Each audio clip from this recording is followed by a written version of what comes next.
क्या आप लोगों को आवाज़ आ रही है मेरी? एक बार कंफर्म कराइएगा।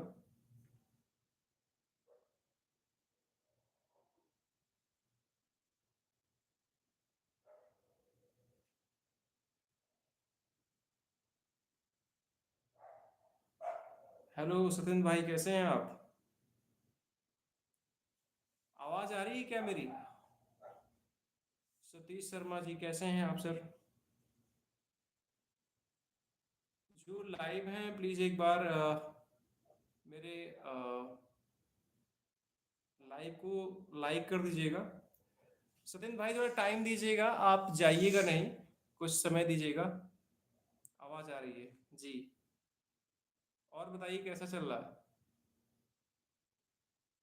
आज कुछ इम्पोर्टेंट टॉपिक पे मैं बात करने वाला हूँ।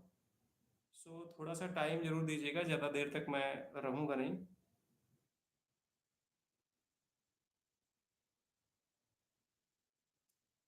Deepti Nath like done, thank you Deepti ji, कैसी हैं आप? बहुत दिन बाद आपसे मुलाकात हो रही है। Radhe Radhe Akash sir ji, Radhe Radhe ma'am.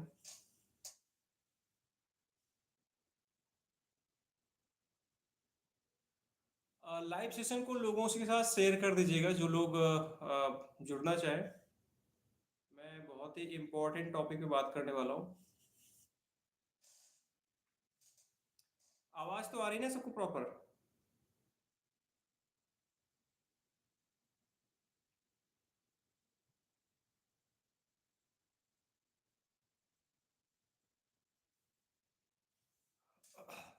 जो लोग लाइव में हैं वो एक बार लाइव को लाइक कर दें और लाइव सेशन को दूसरों के साथ शेयर कर दें।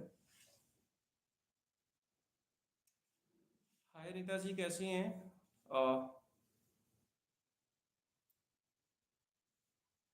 लाइक कर दीजिएगा सेशन को और ग्रुप में शेयर कर दीजिएगा। अनीता जी, आप ना लाइव सेशन को ग्रुप में शेयर कर दीजिएगा, क्योंकि हो सकता है कुछ लोगों को जानकारी ना हो, तो आप शेयर कर दीजिएगा। रूमी क्रिएशन, हाँ जी जी, कैसी हैं आप रूमी जी? कैसे हो सर? मैं ठीक हूँ।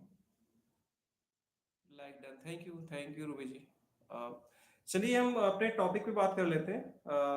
मैंने एक आपको थंबनेल, अगर जो लोग देखे होंगे उनको ये पता होगा कि मैं टेररिज्म के बारे में बात करने वाला हूँ कि टेररिज्म है क्या। अभी आपने देखा कि आ, आए दिन कोई न कोई, पहले बहुत ज़्यादा हादसे हुआ करते थे, बट कुछ टाइम से ये हादसे कम हो गए। और दिल्ली जैसे सेक्टर में, या फिर कह सकते हैं कि इंडिया के अंदर काफ़ी दिनों बाद या काफ़ी सालों बाद इस तरीके का हादसा हुआ है। और जब ये हादसे होते हैं ना, एक बहुत बड़ा आरोप ये लगता है कि ये चुनाव के क्यों टाइम हुए, इलेक्शन के टाइम पे क्यों इस तरीके के हादसे होते हैं। क्या पॉलिटिकल पार्टियां जो हैं वो इस तरीके के टेरर अटैक का फायदा लेना चाहती हैं? इस तरीके बार बार सवाल आते हैं। और बीजेपी के टाइम पे जितने भी अटैक हुए, चाहे पुलवामा का हुआ, चाहे वो उरी अटैक हुआ, वो दोनों के दोनों ही अटैक एकदम बिल्कुल ऐसे टाइम पे हुए थे, है इलेक्शन थे। एक तो यूपी के इलेक्शन के टाइम पे हुआ था, और दूसरा जो हुआ था वो लोकसभा इलेक्शन के टाइम पे हुआ था 2019 का। इस तरह से अभी जो दिल्ली का जो अटैक हो गया, वो भी बिहार चुनाव के टाइम पे हो गया। तो लोगों को ये लगता है ना कि भाई ये जो अटैक हुआ है उसमें कहीं ना कहीं पॉलिटिकल पार्टियां इन्वॉल्व थी। लेकिन किसी पॉलिटिकल पार्टी के ऊपर इतना गंभीर आरोप लगाने से पहले हमको एक बार ये भी सोच लेना चाहिए कि क्या दूसरी पार्टियों के टाइम, यानी कि जब रूलिंग पार्टी सेंट्रल में दूसरी थी, चाहे वो आपकी कांग्रेस रही हो या फिर उसकी गठबंधन की सरकार रही हो, तो क्या उस टाइम जो इस तरह के हादसे हुए, क्या वो भी चुनाव के दौरान हुए थे? तो अगर हम वैसे तो, कांग्रेस बहुत लंबे समय तक गवर्नमेंट में रही है, उसके टाइम पे बहुत सारे इस तरीके के हादसे हो चुके हैं। बट मैं एक इंसिडेंट को ले लेता हूँ 2008 का। 2008 में दिल्ली में सीरियल बम ब्लास्ट होता है। और जब दिल्ली में सीरियल ब्लास्ट होता है, उस टाइम पूरे इंडिया में 5 राज्यों में चुनाव होते हैं।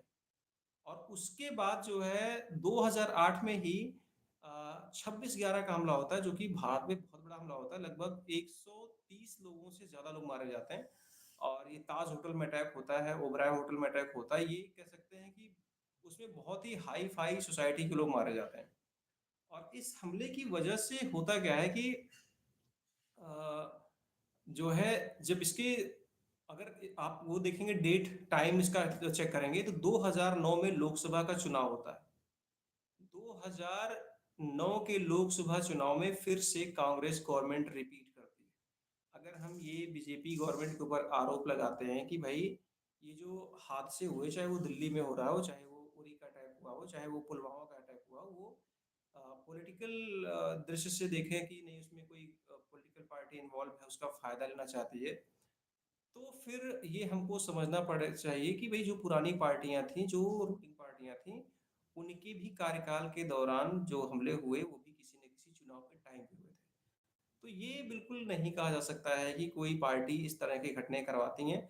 और एक चीज ये भी जानी कि भारत इतना बड़ा डेमोक्रेटिक कंट्री है ना, कि हर बार हर एक साल कोई न कोई किसी न किसी स्टेट में एक दो साल छोड़ भी लेते हैं तो चुनाव होते हैं। अब हर साल अगर कहीं कोई चुनाव पड़ रहा है, अब किसी भी साल कोई हादसा हो जाता है, तो ये कह देना कि नहीं जो है पॉलिटिकल पार्टियां करवा रही हैं, किसी पार्टी को लेके मैं कह रहा हूँ, चाहे वो कांग्रेस हो, चाहे वो बीजेपी हो, या फिर उनकी अलायंसेस जो हैं, जितने भी उसकी जो है सपोर्टिव पार्टी है जो उनके साथ गठबंधन में है, किसी के ऊपर ये सूट नहीं करता है। मेरे हिसाब से बिल्कुल सूट नहीं करता है कि ये इतना गंभीर आरोप लगाया जाए।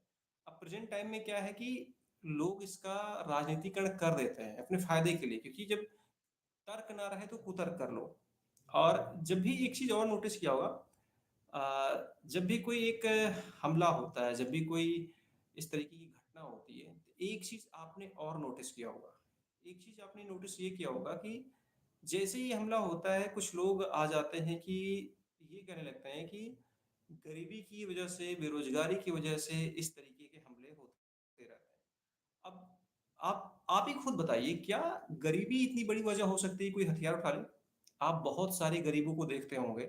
आप जम्मू कश्मीर में देखिए, जम्मू कश्मीर में कितने सारे कश्मीरी पंडितों को घाटी छोड़नी पड़ गई, सिर्फ आतंकियों के डर से।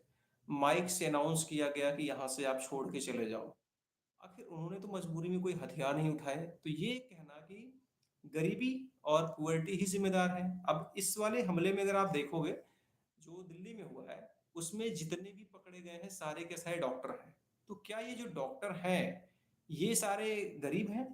और उसके बाद इनके पास कोई जॉब नहीं है, इनके पास सब कुछ था। ये बहुत ही अच्छी फैमिली से बिलोंग कर रहे थे, बहुत अच्छे परिवार से आते थे, उस परिवार से आते थे जहाँ पर पैसों की कमी नहीं थी, अच्छी शिक्षा दी गई, अच्छे इंस्टीट्यूट में उन्होंने लोगों को पढ़ाया और अच्छा पैसा कमाया। भारत सरकार के पैसे पे इन्होंने पढ़ाई की, अच्छे संस्थान में गए, पैसा कमाए, उसके बावजूद इन लोगों ने क्या चुनाव किया? आतंकवाद। तो आप ये समझ सकते हैं कि किसी भी एंगल से ये चीज कहना कि नहीं आतंकवाद का कोई सीधा संबंध पॉवर्टी और गरीबी से है, ये बिल्कुल गलत है। हाँ है, क्योंकि आ, ये भी नहीं नकारा जा सकता कि नहीं है, क्योंकि गरीबी की वजह से कई बार अपराध जन्म लेता है। भूखा पेट जो है रोटी छीनने के लिए किसी भी स्तर तक जा सकता है, इस तरह की घटनाएं होती हैं।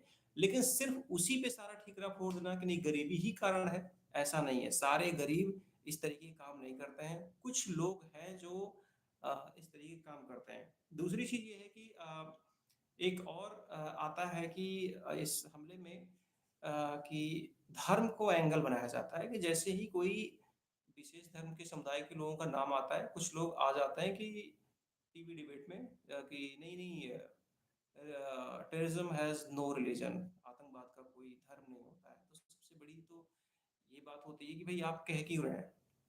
सबसे बड़ा सवाल खड़ा होता है कि अगर होता ही नहीं है तो फिर कहने की जरूरत ही नहीं है। तो लोग समझ रहे हैं ना? अगर आप आके बार बार ये बात कह रहे हो कि आतंकवाद का कोई धर्म नहीं होता, तो इसका मतलब किसी एक धर्म को डोनेट कर रहे हो कि हाँ उस पर शक जाता है इसलिए हमें सफाई देनी पड़ती है।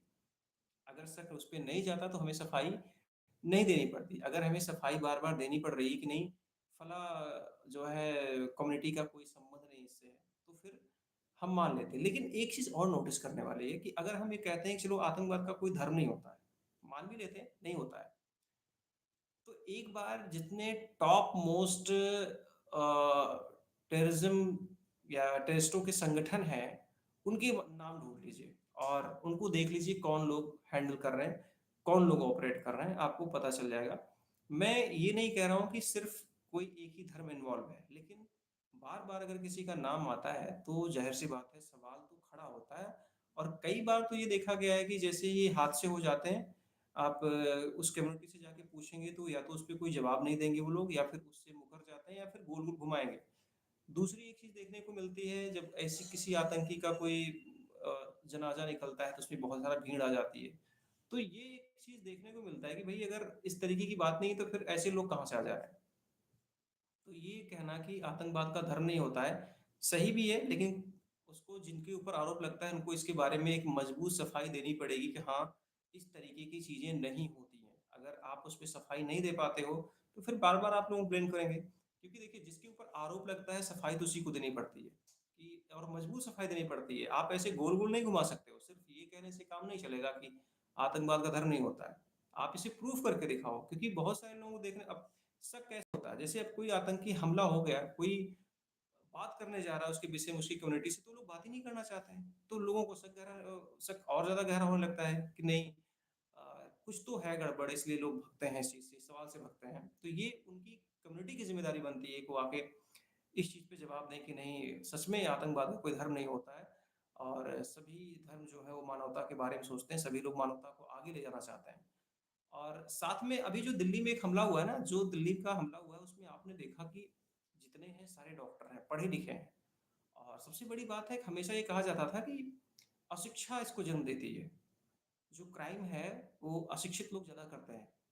पढ़े लिखे लोग जहाँ एजुकेशन की कमी है वो लोग करते हैं। लेकिन इस केस में आप देखिए, ऐसे बहुत सारे केस हैं, लेकिन अभी ये बहुत हाल में हुआ है तो इसलिए सबके सामने है कि इस केस में ये देखा गया है कि भाई जितने लोग हैं बहुत पढ़े लिखे हैं, बहुत अच्छी जगह से पढ़े लिखे हैं, आप सोच भी नहीं सकते हैं। हम आप में से उतना एजुकेटेड कोई है ही नहीं जितना ये लोग थे। उसके बाद भी ये लोग ऐसी ही चीज़ों में इन्वॉल्व हुए और इस तरीके के कृत्य किए। उनके पास से जो विस्फोटक सामग्री मिली है लगभग 3000 किलोग्राम। और रिसिन, जहाँ तक मुझे याद है, रिसिन नाम का एक उन्हें केमिकल पाया गया है जो ज़हर का काम करता है। अब उसके बारे में ये कहा जाता है अगर 50 एमजी, यानी कि आप देखो पैरासिटामॉल की दवा खाते हो ना 500 एमजी की, और 500 एमजी की दवा आपको आपके बुखार को ठीक करने में काम आती है। लेकिन 500 एमजी का 10वां हिस्सा, यानी कि 50 एमजी, मतलब उस टैबलेट को आप 10 हिस्सों में काट दो, उतनी छोटा अगर आपको जो है रिसिन नाम का पदार्थ खिला दिया जाए तो आपका आपके मतलब ये कि इंसान मर जाएगा। अब उसको भी बताते हैं कि लगभग 400 केजी के आसपास, ये मेरे पास पुख्ता डाटा नहीं है, 400 केजी के आसपास इसको उन लोगों ने बना के रखा हुआ था। और जो हमारे इंटेलिजेंस है, जो एजेंसीज हैं, उन्होंने बताया कि ये टारगेट कर रखे थे टेम्पल को, कि टेम्पल के अगर प्रसाद में हम मिलाते हैं तो ये कंफर्म रहेगा कौन लोग मरेंगे। आप समझ सकते हैं टेम्पल में कौन जाता है। अब सोचिए अगर मान लीजिए पानी टंकी में डाल दिया जाए, जो पानी टंकी पूरे शहर को पानी सप्लाई करती है, तो उस पानी को पीने के बाद कितने सारे लोग मर जाते हैं। आप एक बार जरा उनकी प्लानिंग सोच के देखिए, अगर वो 3000 किलो विस्फोटक शहर में फट जाता और ये 400 किलोग्राम जो भी ये है कितना मिला हुआ है, अगर ये प्रसाद में पहुंच जाता, पानी टंकी में पहुंच जाता, किसी भी माध्यम से फूड में पहुंच जाता, तो कितने लोग मर जाते। और इसमें सिर्फ एक ही कम्युनिटी के नहीं मरते, प्रसाद में तो मैं समझ सकता हूँ एक ही कम्युनिटी के मरते, लेकिन अगर ये पानी टंकी में जाता, फूड में मिलाया जाता, तो उसमें बहुत सारे लोग ऐसे मरते जो कई धर्मों के लोग मर जाते उसमें। तो कहने का मतलब है कितने बड़े लेवल पे लोगों की जान जाती, और वो जो लोग मरते। अच्छा, ये एक ऐसा रेशिन पदार्थ है ना कि ये रंगहीन है, मतलब उसका कोई रंग नहीं है। अगर आपने पानी में घोल दिया तो वो पानी अपने ही रंग में रहेगा, गंधहीन है, आपके सामने रखा रहेगा, आपको महक ही नहीं आएगी उसकी, गंदी नहीं है, रंगहीन है, गंधहीन है। अब ऐसे पदार्थ को आप पहचानेंगे कैसे? आप जान ही नहीं पाओगे कि यार इसमें है क्या? क्योंकि अगर कोई चीज़ स्मेल करती है, आपके ग्लास में कुछ मिला दिया गया, तो आप चलो पकड़ सकते हो कि हाँ यार, ये तो स्मेल अलग टाइप का कर रहा है, नहीं नहीं पीना है, इसमें कुछ तो गड़बड़ है। बट अब वो होता क्या है कि अगर किसी चीज़ मिलाया, कोई कलर आ गया उसमें, तो भी लगता नहीं यार ये पानी तो नहीं, अब ये दोनों चीज़ नहीं है। पानी में तो मिला दिया गया, ना पानी का कलर बदल रहा है, ना उसकी स्मेल बदल रही है। तो आप सोचो कि नॉर्मल पानी है, पी जाओ। तो ये बहुत ही खतरनाक ज़हर है। और इसका कई बड़ी हत्याओं में इसका इस्तेमाल करने की कोशिश की गई। तो सोच सकते हैं आप कितनी बड़ी साजिश की गई थी। बहुत बड़े लेवल पे जो है देश के अंदर आतंक फैलाने की। और एक चीज़ और बार-बार सवाल आता है ना कि अभी जब ये विस्फोट हो गया तो बहुत सारे लोग ट्विटर पे पहुँच जाते हैं, सोशल मीडिया के अलग-अलग प्लेटफ़ॉर्म पे पहुँच जाते हैं और ये कहते हैं कि भाई इंटेलिजेंस क्या कर रहे थे? जो हमारी आईबी है, रॉ है, ये सारे कर क्या रहे थे? इनको तो सैलरी मिलती है, ये काम ही यही करते हैं। आपको हम सबको पहुँच समझना चाहिए कि एक फैमिली मैन सीरीज़ है, पता नहीं आप लोगों ने देखी है कि नहीं देखी? जो लोग देखे होंगे वो जानते होंगे।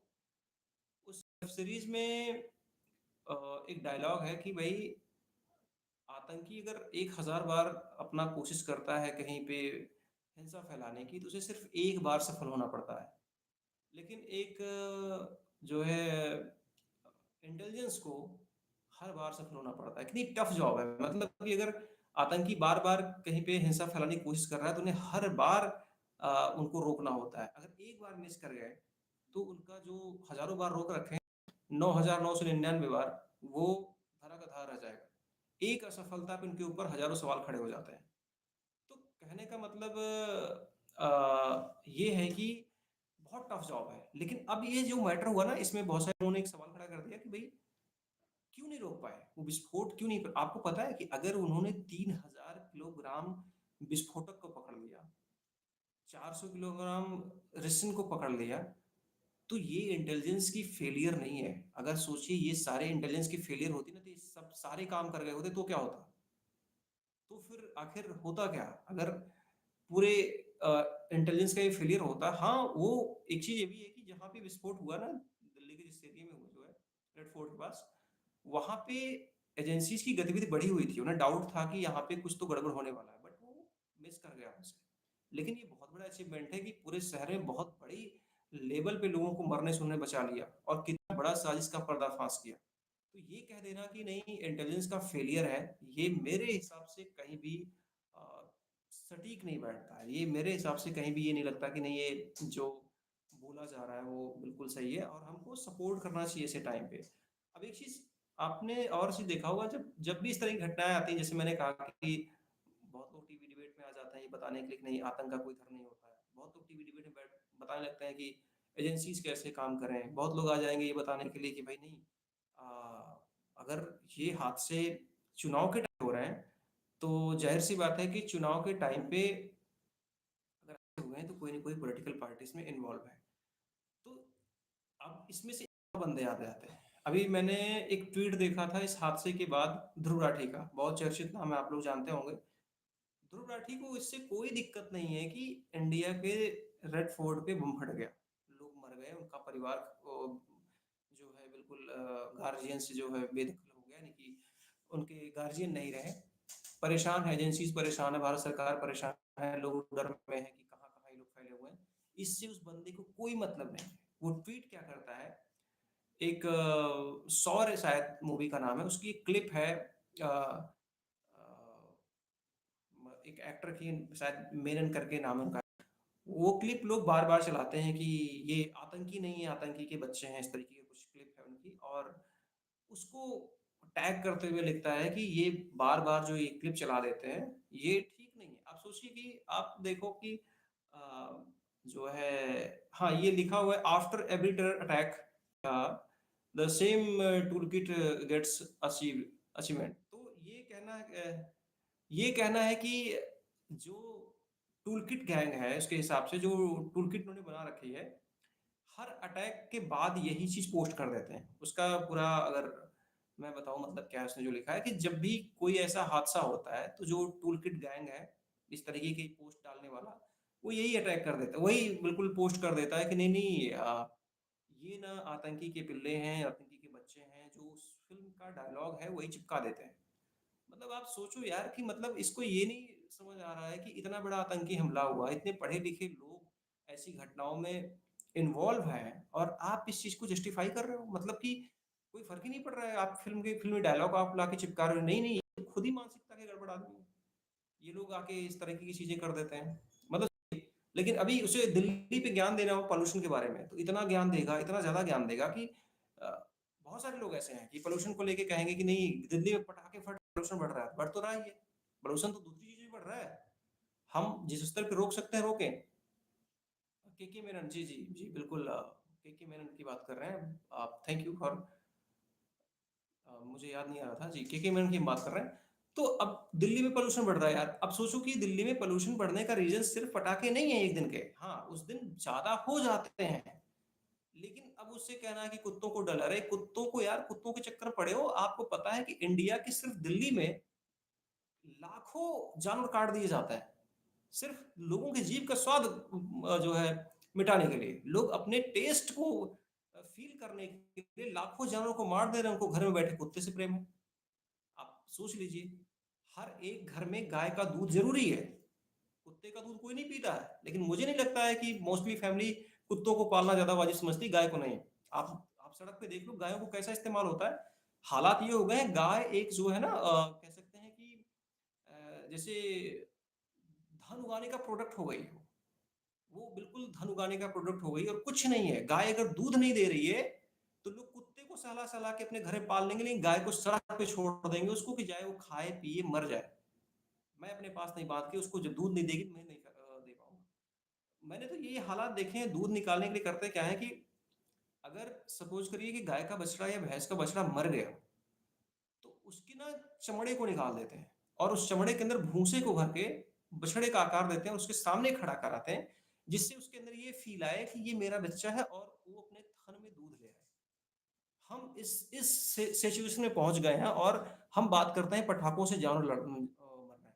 हम बात करते हैं नहीं-नहीं डॉग को सेव करो। अरे डॉग ही सब जीवन है, बाकी नहीं है। मुर्गियाँ क्या है? ज़बरदस्ती पैदा किया जा रहा है उनको। आप सोचिए जब से साइंस इतना आगे गया है, जब से उन्होंने टेक्नोलॉजी डेवलप कर ली है कि बच्चे जानवरों के बच्चे कैसे पैदा करें, तब से तो वो बच्चे ऐसे पैदा कर रहे हैं जैसे लग रहा है कि वो बच्चे पैदा करने की मशीन है, दूध देने की मशीन है। गाय-भैंसों की जो प्रेगनेंसी होती है, वो बिल्कुल अनवांटेड हो चुकी है, अननेचुरल हो चुकी है। तो उसकी वजह से वो मर रहे हैं। हमें उसकी चिंता नहीं है, लेकिन हमें पटाखों के दगने से जानवर डर जाते हैं, उसकी चिंता है। अभी हाल ही में आपने देखा कि बहुत सारे ऐसे सेलिब्रिटी हैं जिनको हमारी गवर्नमेंट भी बहुत ही एप्रिशिएट करती है कि उनको पेटा का बना देती है। पेटा के वो लोग मेंबर भी कई लोग रहते हैं। तो ऐसे लोग जो खुद की थाली में मांस देखना पसंद करते हैं, वो चाहते हैं कि कैसे जीवों की रक्षा किया जाए। तो हमारे यहाँ तो सिचुएशन ही बहुत ही अजीब-सी है। यहाँ पे लोग जेन्युइन मुद्दों पे बात ही नहीं करना चाहते हैं, उसको कंट्रोल ही नहीं करना चाहते हैं, उसपे काम ही नहीं करना चाहते हैं। सिर्फ़ लोगों को लाइक, व्यूज़ ये चाहिए, उनका अपना एक एजेंडा है, वो चलते रहना चाहिए। तो ध्रुव राठी जैसे लोगों का कोई भी मतलब नहीं है कि इंडिया में बम फट रहा है कि इंडिया फट रहा है।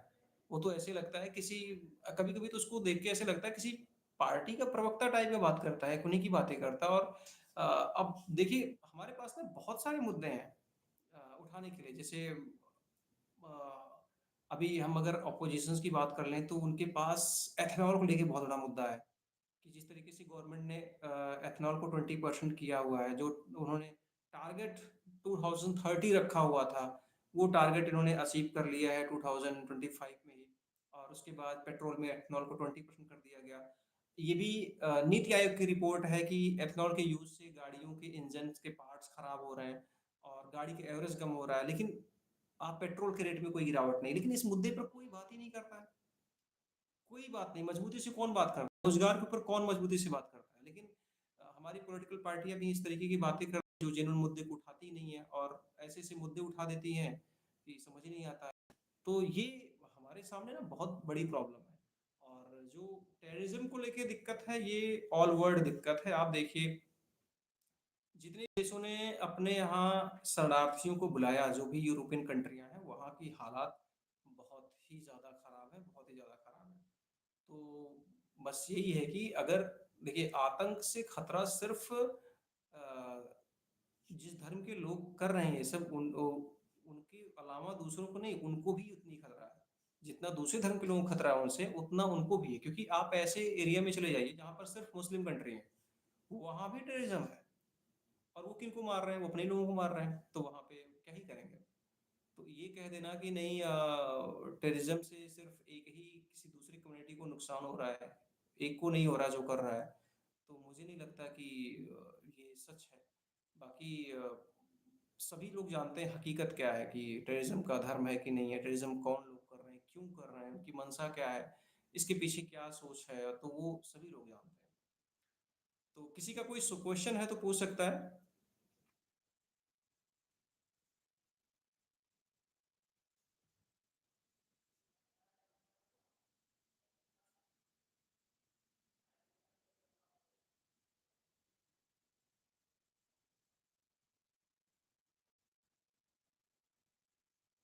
जी, होली पे पानी वेस्ट मत करो जी, रूमी जी कह रही हैं, हाँ ये भी ज्ञान आता है।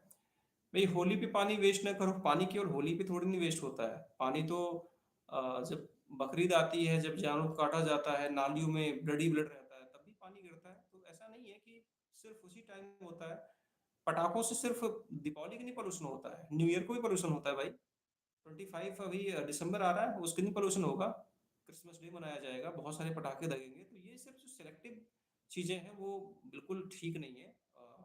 कि आपने सेलेक्ट कर लिया है कि हाँ मुझे क्या बोलना है, किसके लिए बोलना है। जैसे अभी मैंने एक न्यूज में पढ़ा कि उन्होंने बताया कि वो शायद न्यूज थी इसके बारे में, रोजा के बारे में, क्योंकि रोजा रखने से, लोग उपवास के रखने से ब्लड शुगर डाउन होता है, ब्लड प्रेशर कंट्रोल होता है।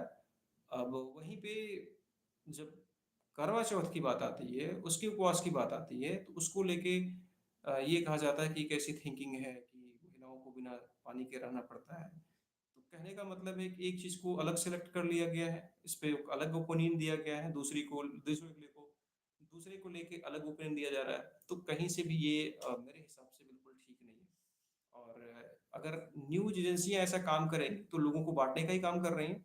अगर अलग अलग फेस्टिवल, अगर अलग अलग धर्म के फेस्टिवल हैं, और उनमें कुछ एक तरह की चीजें फॉलो की जा रही हैं, और दोनों को लेके अलग अलग अगर आप विचार रखेंगे, तो जाहिर सी बात, आप बांटने का काम तो सबसे पहले आप ही कर रहे हैं, दूसरा तो कर ही नहीं रहा। तो आज के इस लाइव में मैं बस इतना ही टाइम दे पाऊंगा। तो मुझे लगता है कि आप लोगों को काफी जानकारी मिली होगी। तो गुड नाइट सभी लोगों को, और फिर मिलते हैं कभी फिर दूसरी लाइव में।